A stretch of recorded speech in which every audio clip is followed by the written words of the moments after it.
It's hard for me to wrap my head around this, but are you all really planning on coming to this event? I'm honestly surprised you're even considering it. Nancy, why would you say something like that? This ceremony is supposed to be dignified, and having a family like yours here, which isn't exactly wealthy, kind of takes away from that sophistication. So, could you kindly leave as soon as you can? On the day of my brother's wedding, our family's happiness started to fade when my brother's bride-to-be, dressed in her flawless white gown, spoke words that felt cold and heavy, overshadowing her beautiful appearance and casting a shadow over our spirit. She looked down on our family, aware of the others watching, leaving us completely taken aback. It seemed she believed our simple presence lowered the prestige of her world. Her baseless insults were directed only at us, showing a clear disdain for our family. Yet in response to this unjust treatment, only our dad burst into laughter, as if to lighten the mood. "Hey, what an interesting situation," Dad said, his laughter surprising everyone around and bringing a moment of silence to the crowd. "I'm Karen, 22 years old, living a pretty normal life. I graduated from an average university and now work as an admin at a reputable company. Ordinary is probably the best word to describe my journey so far. My dad, on the other hand, is a renowned figure in neurology. After years at a university hospital, he started his own clinic. Now semi-retired, he focuses fully on brain research. The clinic is currently managed by a protege of his. My parents and friends often ask why I didn't follow in the medical footsteps. They expect a lot from me, but I always say the same thing. The responsibility of dealing with life and death is too much for me. I want to make a difference and help people, but that doesn't mean I'm ready to take on the noble role of a doctor." My brother James, however, chose differently.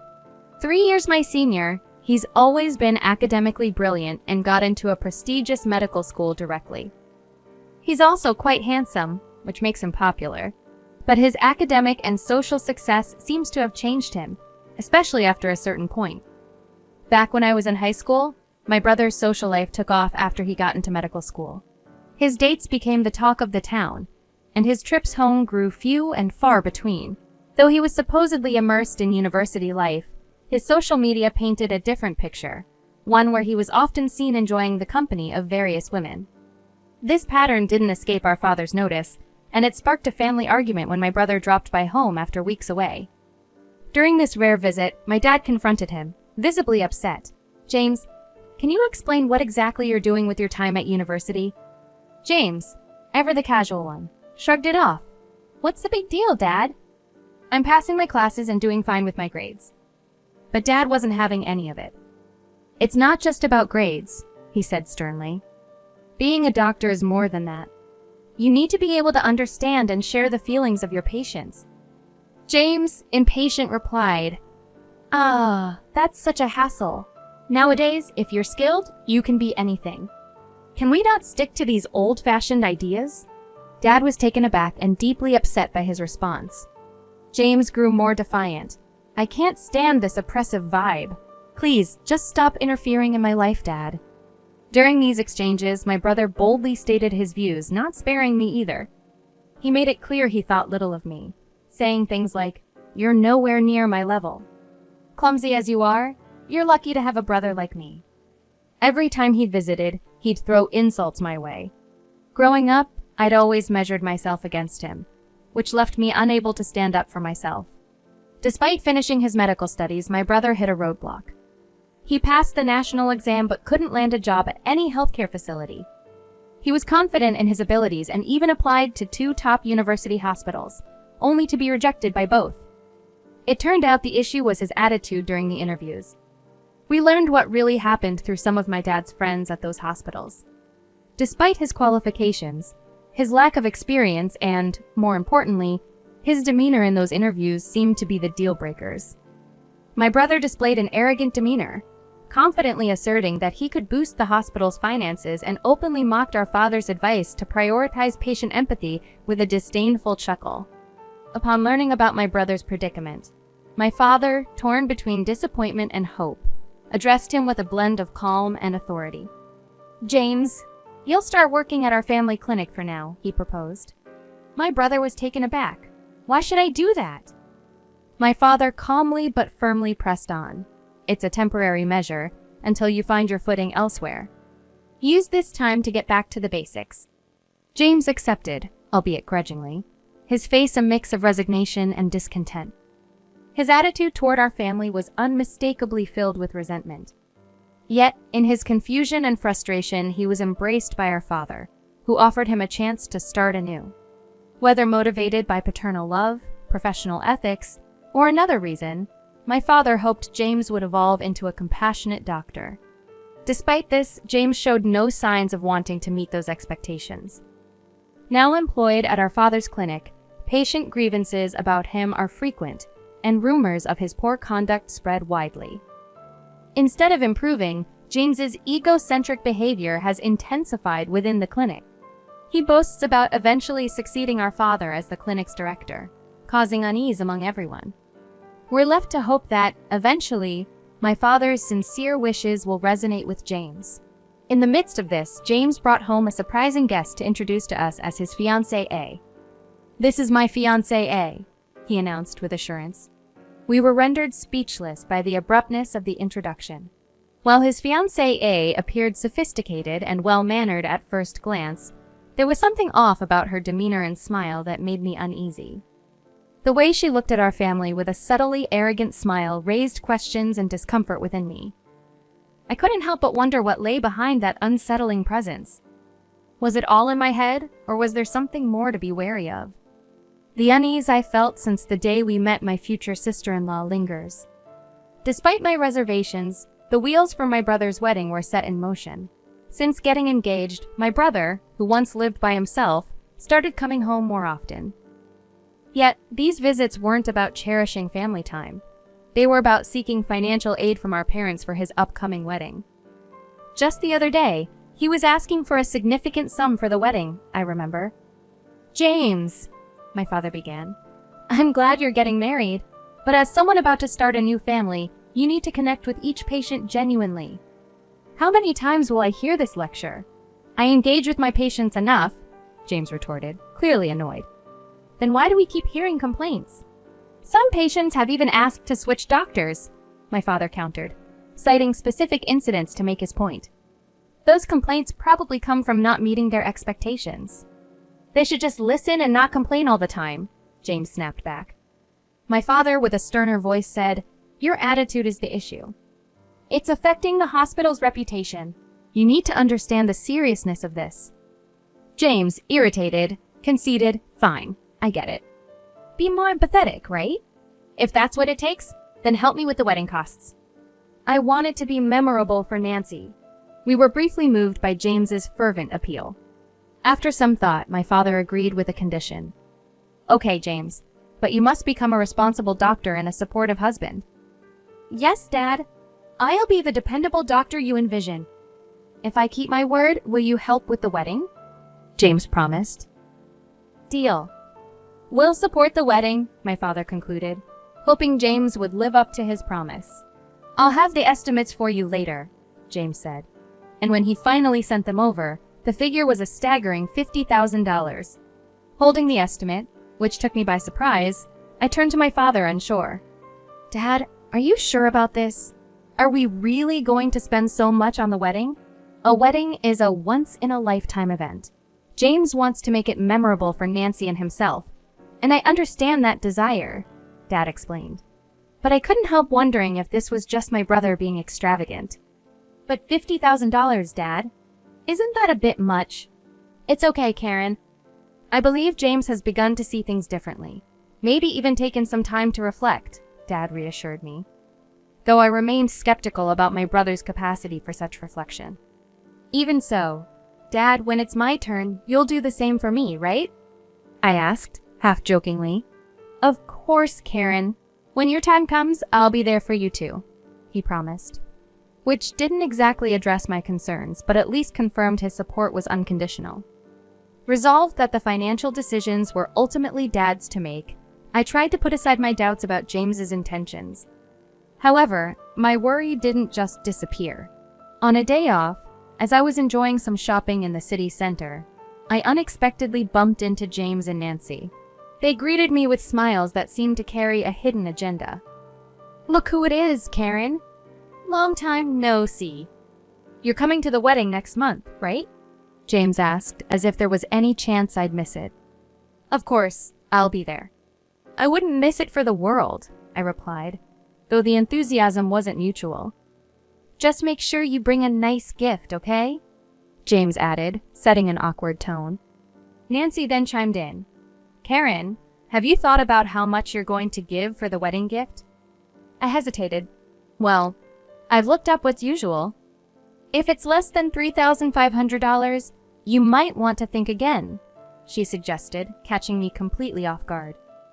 "Is that normal?" I asked, puzzled by such an expectation.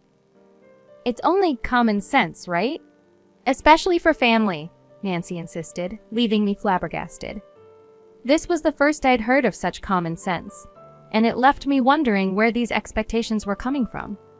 Understanding the usual range for a wedding gift from siblings to be around $800 to $12, I had initially decided to generously contribute $2,000 to steer clear of any potential friction. Yet, being confronted with such a staggering and unexpected demand from Nancy left me dumbfounded. The audacity to suggest a gift of at least $3,500 was something I couldn't fathom. What assumptions were they operating under to demand such a significant amount, especially from someone not directly involved in the wedding? This incident only intensified the uneasy feelings I had harbored since our first encounter, painting my future sister-in-law as someone who might prove challenging to get along with. After processing the shock, I discussed this development with my parents back home. To my surprise, they maintained a composed stance and concurred that $2,000 was a fitting sum for a wedding gift. Despite my reluctance to bend to Nancy's unrealistic expectations, I agreed to proceed with the original amount I had in mind, believing it to be a judicious choice under the circumstances. With mixed feelings of duty and anticipation, coupled with ongoing reservations about my brother's choices, I attended his wedding. Dressed in an elegant green ensemble, I allowed the celebratory ambiance, with its vibrant decorations and sumptuous banquet, to momentarily distract me from my concerns. The ceremony was beautiful, transporting us through time with its splendor. However, the time for photos brought an unwelcome jolt back to reality. As Nancy and my brother approached our table, her smile carried an unmistakable tinge of contempt. "Oh, just showing up like usual, huh? Having a poor family here really drags down the whole events class. Maybe you could leave a bit early?" she suggested with a sneer. Her words were like a slap in the face, igniting a fury in me I hadn't known before. The notion of being labeled as a poor family was absurd and utterly reprehensible. Not just IE, but our parents too were taken aback, rendered speechless by such blatant disrespect. My brother's reaction, a hearty laugh, only added insult to injury, leaving me staring at him, bewildered and demanding an explanation for such inexcusable behavior. My voice shook as I confronted my brother. "Wait, how can you just stand there? Why would Nancy say something so terrible?" I demanded an explanation, puzzled and hurt. James's response was filled with a smug arrogance. "Because it's true. You're looking at the winner here. I'm on my way to becoming the head of the clinic, a real success in life," he boasted, his laughter ringing with contempt. It was as if he was announcing his victory to us, the so-called losers, completely oblivious to the fact that his position was largely thanks to our father's support. Our family was stunned into silence, but Nancy wasn't finished. "When will you stop groveling to James? Relying on your child's success? How pathetic," Nancy sneered, turning her mockery towards me. "You work at some low-tier company, don't you? And a wedding gift of just $2,000? How laughable!" I tried to defend myself, but her words cut deep. It's just that I began, but she continued her relentless critique, insinuating that we were all trying to ride on my brother's coattails because he was destined to be the next clinic director. "Next clinic director?" I echoed in disbelief. "Yes, exactly. James is the chosen one," Nancy said, as if this was the most obvious thing in the world. Standing beside her, James wore a look of satisfaction, as if everything Nancy said was an indisputable truth. According to Nancy, our family was financially struggling, a narrative my brother seemed to have shared, painting himself as the clinic's future leader, a claim that was news to everyone, including the current director. The mood among the guests shifted uncomfortably at these revelations. James and Nancy, however, seemed unaffected, their smiles growing even more disdainful. But the moment that changed everything was when my father suddenly burst into laughter. His deep, hearty laughter filled the room, altering the atmosphere entirely. "What a splendid joke this is," he declared, still chuckling. Feeling uneasy, I turned to him for some kind of reassurance. "It's fine, just let it go." "Let's head home," he said, still laughing. His laughter somehow made it easier to breathe, reminding us that the value of our family couldn't be diminished by such baseless arrogance. I stood there, shocked, as my father announced we were leaving the wedding early. "We're not welcome here, just seen as a poor family to mock," he said with a resignation that took me by surprise. I wanted to protest, to argue that we shouldn't let their words drive us away, but my father was already moving towards the exit. Meanwhile, my brother and his wife seemed almost eager to see us leave. Then, turning to James with a serene composure, my father said, "I'm not sure why you feel the need to pretend, but you should keep your ego in check." James, taken aback, responded, "What do you mean, Dad?" "I'm not pretending anything." "Is that so?" My father continued then, "As the next director, you should be able to demonstrate your abilities elsewhere, not just rely on this hospital." He then discreetly spoke to the current director, who nodded in agreement with whatever was being discussed. "Now leave this place. Find a job at another hospital," my father advised James, who was visibly stunned by this directive. "If you're truly meant to be a director, you'll succeed anywhere with your skills. Or is it that you're not as confident as you claim?" Caught off guard, James fell silent, his defiance melting away. Nancy, by his side, turned pale, gripping his arm tightly, unable to comprehend the situation. "James, what's going on? How can your dad dismiss you like that?" James remained silent, his body language reflecting a turmoil of emotions he couldn't articulate. Nancy's voice became more insistent, seeking clarity on the promises James had made about their future.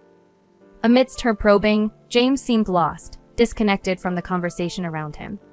Observing this, my father offered a smile filled with patience and understanding. "Nancy, there's more to the story than you know. The hospital James works at is the same one I used to run," he explained, revealing a truth that surprised her. "But Dad, aren't you working independently now?" Nancy questioned, echoing one of the many fabrications James had spun. The reality was far from the tales James had told. My father's gentle clarification began to unravel the web of deceit, painting a picture of the situation that was rooted in truth, not in the inflated stories James had shared. The reality of our family situation is much different from what Nancy had been led to believe. I am indeed a doctor. My wife dedicates herself to our home, and Karen has a stable job in a leading management position within a prominent company. This revelation shocked Nancy, dismantling the illusion that we were a financially struggling family. In truth, James has faced numerous setbacks in his medical career, and I've had to support him through his job search challenges. There was never a plan to appoint him as the director of the hospital. The unfolding events at the wedding solidified my decision that releasing James from his position at the hospital was the right move, allowing me to do so without any reservations. As I laid bare these truths, the atmosphere shifted dramatically, burdening Nancy with a new reality. When I announced my decision to let James go and refuse to cover the extravagant $50,000 wedding bill, Nancy's disbelief and distress were palpable. With a steady resolve, I signaled for us to leave the venue, my wife and Karen following suit. As we departed, Nancy's protests lingered in the air, a stark contrast to the composed exit we made. The aftermath of that day was telling. The wedding ceremony was ultimately called off. The guests dispersed, and the anticipated funds to cover the wedding expenses were not realized, placing a heavy financial burden on James and Nancy. Both found themselves jobless, with Nancy having quit her job in expectation of a more comfortable life, and James, despite being a doctor, struggling to secure stable employment. The financial strain forced them into debt as they scrambled to manage through part-time work, their hopes of securing positions in reputable hospitals growing dimmer. As for our family, We've moved past the incident, no longer engaging in conversations about my brother. My parents have shifted their focus away from his future, bringing back a sense of peace and contentment to our home. This experience has underscored a crucial lesson. No matter one's intellect or qualifications, without empathy and respect for others, acceptance in society remains elusive. I believe that being able to connect and communicate effectively with others is more crucial than having top-notch grades. This is something my FAT Nancy Ayer has always emphasized, and it's a principle I hold dear. I'm dedicated to becoming someone who can really resonate with people on a personal level. Moving forward, I'm committed to putting even more effort into enhancing my ability to interact and build meaningful relationships with those around me.